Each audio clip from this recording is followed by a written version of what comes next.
Mutton খেতে কার না ভালো লাগে। অল্প সময় এই সুস্বাদু মটন কষা কিভাবে বানাবেন সেটা আমি বলবো আজকের ভিডিওতে। Hello and welcome to my channel. এই মটন কষা বানানোর জন্য প্রথমে একটি কড়াইকে গরম করে তাতে পরিমাণ মতো সর্ষের তেল দিয়ে তাতে আগে থেকে কেটে রাখা বড় সাইজের আলুগুলোকে ভেজে নিতে হবে।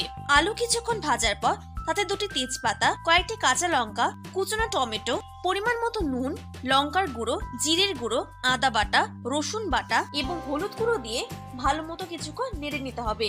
নাড়া হয়ে গেলে তাতে কুচনো পেঁয়াজ কুচি দিয়ে আবারও কিছুক্ষণ ভালো করে নেড়ে তাতে ধুয়ে রাখা মাটন দিয়ে দিতে হবে। এরপর 5 মিনিট ভালো করে নাড়াচাড়া করে কষিয়ে নিতে হবে। কষানো হয়ে গেলে কষানো মাটন কষা কড়াই থেকে প্রেসার কুকারে দিয়ে দিতে হবে, যাতে মাটন ভালো করে সেদ্ধ হয়ে যায়। 4 থেকে 5টি সিটি দেওয়ার পর মাংসকে আবারও কড়াই ঢেলে নিতে হবে। আপনারা চাইলে কুকারেও করতে পারেন। এরপর কড়াইয়ে 15 থেকে 20 মিনিট হাই ফ্লেমে ভালো করে কষিয়ে নিলে তৈরি সুস্বাদু মাটন কষা। গরম ভাতের সাথে এমন মাটন কষা হলে আর কি বা চাই। আপনারা এভাবে বাড়িতে অবশ্যই ট্রাই করে দেখবেন। ভিডিওটি আশা করি আপনাদের ভালো লেগেছে। ভালো লাগলে এটা লাইক দিয়ে চ্যানেলটিকে সাবস্ক্রাইব করে পাশে থাকবেন, যাতে নতুন নতুন এমনই রেসিপি শেয়ার করলে তার নোটিফিকেশন সবার আগে আপনার কাছে পৌঁছায়। ধন্যবাদ।